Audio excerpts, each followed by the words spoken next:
스크린 올려주십시오. 여러분은 못 느끼시겠지만 앞에서 보니까 박수 치는 모습이 얼마나 아름답든지 하나님도 굉장히 기쁘셨을 거라고 생각이 됩니다. 그리고 박수 치신 분들 오늘 어깨 아픈 거 싹 날아갈 줄 믿습니다. 오십견도 해결될 줄 믿습니다. 감사드립니다. 오늘부터 찬송을 두 곡 부르게 됩니다. 임재 찬양을 부르고 또 한 곡을 서서 부르게 됩니다. 두 곡을 서서 부르니까 힘드신 분들도 있겠지만 그만큼 우리는 하나님의 임재를 사모하기 때문입니다. 무엇보다도 간절하게 하나님의 임재를 사모하게 되는데 우리가 매주마다 예배를 드릴 때 하나님의 임재를 경험할 수 있다면 얼마나 좋을까 생각합니다. 구약의 성막에 하나님의 영광이 가득했던 것처럼 솔로몬이 성전을 세웠을 때 하나님의 영광이 가득 그 전을 채웠던 것처럼 오늘 우리가 드리는 이 예배 현장에도 하나님의 영광이 하나님의 임재가 가득함을 느끼게 된다면 얼마나 좋을까 생각합니다. 만약에 그렇다면 누구도 하나님을 부인하지 못할 것입니다. 하나님의 임재를 본 이들은 누구도 하나님을 부인하지 못할 것이고 예배를 드리는 여러분들에게는 큰 기쁨이 있을 겁니다. 힘들게 왔다가도 어렵게 왔다가도 하나님의 임재로 인해서 기쁨을 가지고 또 소망을 가지고 돌아갈 수 있게 될 겁니다. 그런데 현실은 그렇지 않습니다. 우리가 기대하고 사모하지만 왜 하나님의 임재가 없을까 늘 고민이 됩니다. 분명 하나님은 살아계신데 왜 우리는 살아계신 하나님을 만나지 못할까 생각이 됩니다. 그것이 현실입니다. 그래서 어느 때는 정말 하나님이 계실까 하는 의심이 들기도 합니다. 왜? 살아계신 하나님을 전혀 느낄 수 없기 때문입니다. 그래서 지난주 말씀이 영과 진리로 드리는 예배에 대해서 말씀을 전했습니다. 하나님을 만나기 위해서는 또 하나님이 찾으시는 예배자는 영과 진리로 예배하는 자이기 때문입니다. 오늘은 다른 면에서 하나님을 경험하는 길을 찾아보고자 합니다. 하나님의 임재를 생각할 때에 생각나는 한 사건이 있습니다. 하나님의 임재와 경험된 한 사건이 있는데 그것이 바로 1907년에 있었던 평양 대부흥 운동입니다. 이것이 그냥 평양에서만 끝난 것이 아니라 전 한국 교회로 확산되었던 부흥 운동인데 그때 일을 좀 살펴보려고 합니다. 1907년 1월 13일 밤 주일 밤 집회였습니다. 많은 사람들이 모였는데 그럴 때에 이렇다 할 만한 역사가 일어나지 않았다고 합니다. 그간에 많은 준비 기도도 있었습니다. 정오 기도회라고 해서 매일 정오에 모여서 기도하기도 했고 선교사들도 기도했고 그리고 집회도 이어졌는데 그날 밤에는 1월 13일 그날 밤에는 이렇다 할 만한 역사가 일어나지 않았습니다. 외국인 선교사죠. 방위량 선교사님이 이런 말을 남기고 있습니다. 이렇게 말을 합니다. 그런데 주일 밤에 우리는 이상한 경험을 하게 되었습니다. 이날 밤은 회중이 아주 많이 모였습니다. 그러나 무엇인가 막힌 것이 있는 듯한 느낌이 들었습니다. 방위량 선교사님이 그 느낌을 그대로 전하는데 무엇인가 막힌 것 같은 느낌이 들었다고 합니다. 이기람 목사님도 그 당시의 분위기에 대해서 이렇게 말했다고 합니다. 집회는 전혀 영적인 생기가 없었으며 하나님의 성령이 회중에게서 떠나버린 것 같은 느낌을 받았고 사람들은 매우 답답해했습니다. 이기란 목사님은 영적인 생기가 전혀 없었다는 겁니다.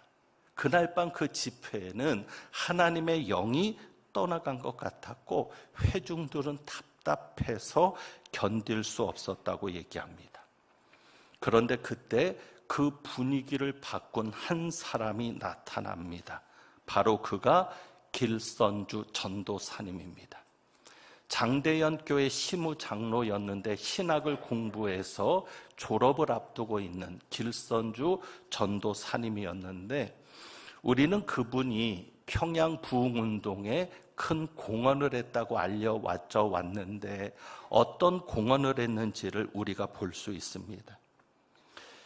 이 길선주 전도사님이 그때 일어나서 자기의 죄를 눈물로 뉘우치며 고백했습니다. 이렇게 고백합니다. 하나님께서 우리 집회에 은혜를 내리시지 않는 이유는 바로 나 때문입니다.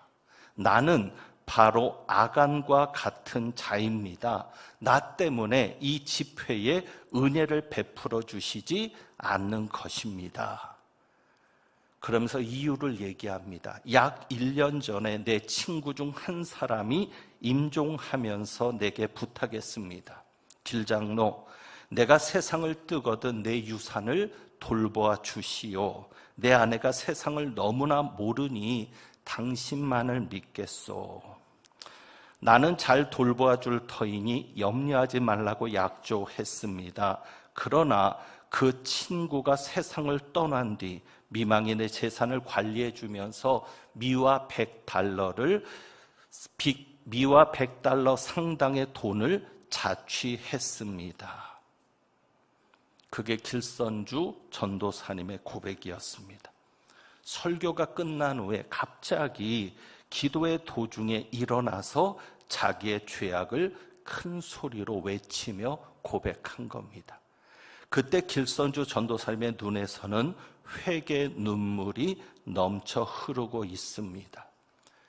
자기의 친구를, 자기를 신뢰한 그 친구와 미망인을 속였던 죄를 자백하면서 내가 날이 밝는 대로 사취한 돈을 미망인에게 돌려주겠다고 그렇게 배상의 약속을 하면서 쉬지 않고 자신의 죄를 사람들 앞에서 자복하였다고 회개합니다.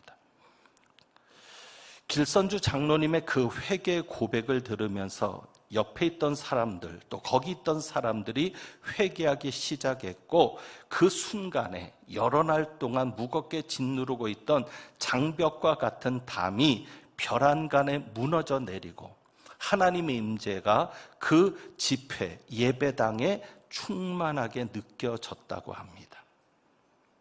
죄에 대한 애끓는 회개가 예배당을 휩쓸었고 저녁에 시작된 그 집회가 새벽 2시가 되었는데도 끝나지 않았다고 합니다. 놀랍지 않습니까? 울부짖는 통곡 소리와 함께 엄청난 통성 기도의 함성이 회중 가운데 가득했습니다. 길선주 장로님의 그 회개 고백으로만 끝나는 게 아니라 그 이후로 기도하는 가운데도 한 사람씩 일어나서 자기의 죄를 형제들에게 고백할 순서를 기다리고 있었다고 합니다. 그러니까 오랫동안 드린 기도 가운데 모인 집회였는데 이렇게 기록하고 있습니다. 역사는 아주 중요한 이야기를 하는데 숨겨진 죄가 있는 동안에는 하나님의 은혜가 그쳤고, 그러니까 숨겨진 죄가 있는 동안에는 하나님의 은혜가 그쳤고 죄가 자백되자 성령의 놀라운 역사가 일어나게 되었다고 기록합니다. 이것이 전국으로 확산되게 된 데는 이유가 있습니다. 1907년에 그 평양 집회에는 원래 전국에서 모인 신자들로 이루어진 집회였습니다. 근데 그들이 은혜를 받고 고향으로 돌아가서 고향 교회에서 자신들이 경험한 성령의 역사를 이야기하니까 그 이야기를 듣던 교인들의 마음에도 똑같이 신령한 은혜를 받고자 하는 열망이 생겼다고 합니다. 그래서 처음에는 선교회들을 중심으로 도시교회에서 그리고 시골에 있는 교회로 확산되는 결과가 있었는데 그때부터 강단에서 설교가 바뀌었다는 겁니다. 이전에는 설교하지 않았던 성령님의 역사에 관한 선포가 풍부하게 이루어졌다고 이야기를 합니다. 그러니까 이 자리에 있었던 사람들은 회개할 때 자존심이나 체면까지도 잊어버린 채 오직 하나님의 용서만 구했다고 합니다. 그러니까 자신이 회개하는 과정에서 공개가 되는 겁니다. 숨겼던 죄가 공개가 되는데 꼭 자수하는 것처럼 국법을 어긴 사람들도 있지 않겠습니까? 그래서 그들이 자신들이 죄를 고백함으로 국법을 어긴 것이 발각되고 그래서 체포를 당할지언정 그것에 개의하지 않고 오직 무엇만 구하면서 용서를 빌었어요? 하나님의 용서만 구하면서 사람들 앞에 죄를 고백했던 겁니다. 그 안에는 교인들 간의 죄도 있었습니다. 재직들 간에 반목하고 서로 깎아내리고 했던 질투했던 그런 것들까지도 고백하면서 서로 용서하는 분위기였다고 합니다. 차마 입에 담기 어려운 고백도 하나 있었는데 그 고백이, 그 회개가 얼마나 철저했는가를 알려드리기 위해서는 이 얘기를 하지 않을 수 없겠습니다. 이런 기록도 있습니다. 심지어 어떤 여성도가 회개를 하는데 자기가 청일 전쟁 때에 어린 아기를 업고 도망을 했다고 합니다. 그런데 힘들고 무거워서 빨리 도망갈 수가 없으니까 아기를 나무에 부딪혀서 죽게 하고는 혼자 달아났다고. 그것을 울면서 사람들이 듣는 가운데서 그냥 통성기도할 때 회개하는 게 아니라 사람들 앞에서 공개적으로 고백하기도 했다고 합니다. 그것이 바로 우리가 역사로 알고 있는 평양 대부흥 운동의 시작이었습니다. 여러분, 회개 없이는 부흥도 없습니다. 진짜 부흥이 뭐냐? 여러분도 부흥을 위해서 기도하죠. 하나님 우리 교회 부흥시켜 주세요. 그런데 진짜 부흥이 무엇입니까? 진짜 부흥은 반드시 회개를 동반합니다. 회개 역사가 일어나야 이것이 진짜 부흥의 시작이구나라는 것을 알게 됩니다. 방언 기도하는 분들이 계십니다. 성경에 기록된 방언의 은사가 오늘에도 기도 가운데 나타나는데 방언 기도하는 분들의 이야기를 종합해 보니까 세 가지 방언 기도를 하게 되면서 그러니까 이게 은사죠. 방언의 은사를 경험하게 되면서 세 가지 확신을 가지게 되더라는 겁니다. 그 세 가지가 뭐냐면 첫 번째는 방언을 하니까 방언이 터지면서 내가 죄인이다라는 생각이 들더라는 겁니다. 그동안 교회에서 죄인이라고 얘기했지만 그냥 생각에 머물렀는데 방언 기도가 터지면서 내가 진짜 죄인이라고 하는 고백이 나오고 그리고 이러한 죄를 하나님이 용서하셨다. 내 죄를 사하셨다라는 확신이 들더라는 겁니다. 그리고 두 번째 방언 기도를 통해서 하나님이 나를 사랑하시는구나를 경험하게 되더라는 겁니다. 확신하게 되더라는 겁니다. 하나님이 진짜 나를 사랑하시는구나. 그리고 마지막으로는 방언 기도를 할 때 하나님이 나를 쓰시기를 원하는구나. 그래서 사명에 대한 확신이 들면서 하나님, 내가 앞으로 어떻게 해야 하나님을 위해서 살 수 있겠습니까? 라는 기도로 이어지었다고 하는 겁니다. 성령의 역사는 어디서부터 시작해요? 회개에서부터 시작합니다. 성령께서 우리를 만져주실 때 가장 먼저 일어나는 것이 회개입니다. 오늘 읽은 이 말씀, 우리가 자주 들었던 말씀이죠. 교회 생활하면서 이 말씀 여러 번 듣지 않은 분 있겠어요? 제가 다시 한번 읽어봅니다. 여러분이 다시 한번 이 말씀을 들을 수 있기 바랍니다. 하나님의 손이 짧아 구원하지 못하심도 아니요 귀가 둔하여 듣지 못하심도 아니라 오직 너희 죄악이 너희와 너희 하나님 사이를 갈라놓았고 너희 죄가 그의 얼굴을 가리워서 너희에게서 듣지 않으시게 함이니라. 우리가 이 말씀 너무 자주 듣지 않았습니까? 그런데 왜 회개하지는 않습니까? 이 말씀을 알면서 왜 회개하지는 않습니까? 여러분이 하나님의 역사를 보려면 어떻게 해야 돼요? 이 말씀대로 회개해야죠. 여러분이 하나님의 응답을 받으려면 어떻게 해야 합니까? 회개해야 하지 않겠습니까? 우리가 매주마다 그 인사를 하거든요. 주님께서 하십니다. 그런데 인사로 끝날 때가 많아요. 인사하고 나서 돌아서면 도대체 주님이 하신 것이 뭐가 있지? 내세울 게 없어요. 그런데 왜 주님이 하시지 않을까요? 왜 침묵하실까요? 하나님이 살아계시지 않기 때문에? 혹시 주님이 하시지 않는 이유가 나의 죄 때문은 아닙니까? 내 죄 때문에 주님이 침묵하고 계신 것은 아닙니까? 이스라엘 백성들은 그런 불평이 있었습니다.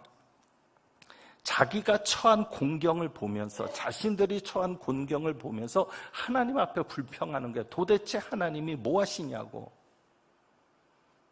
왜 하나님이 우리를 건져주시지 않냐고. 왜 하나님이 이런 포로 생활에 우리를 처박아 두시고 우리를 끌어내 주시지 않냐고.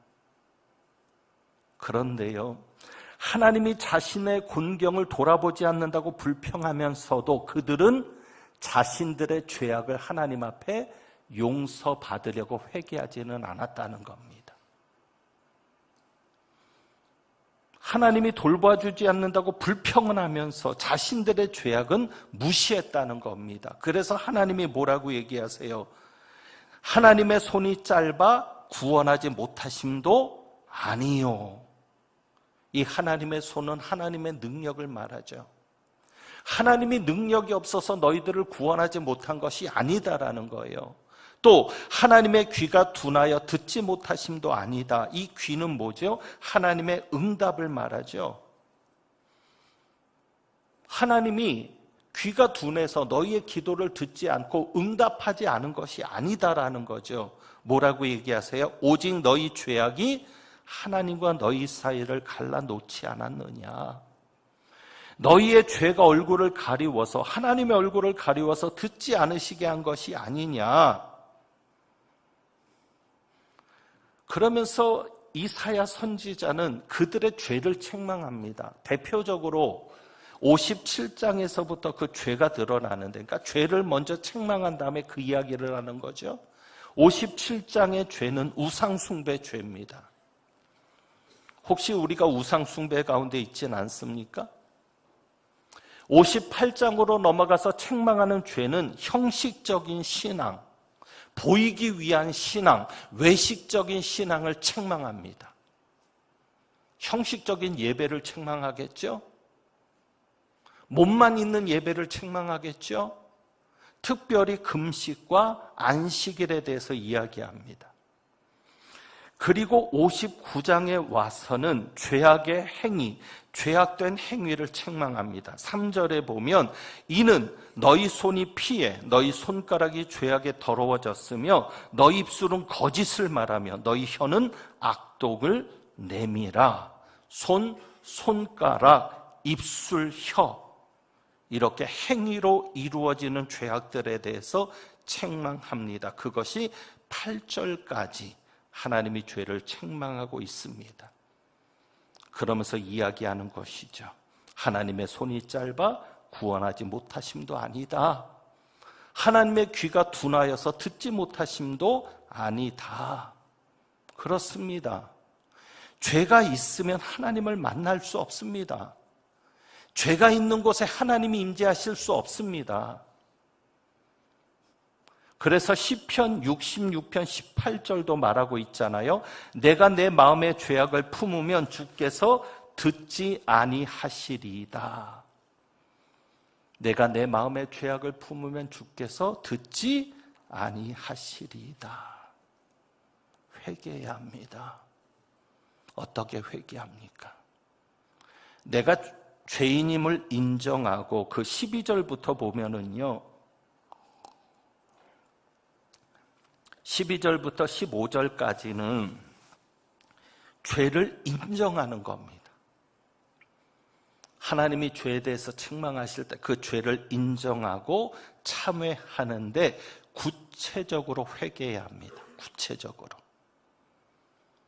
근데 이 회개의 원리는 그렇습니다. 처음에는 내가 의식적으로 회개합니다.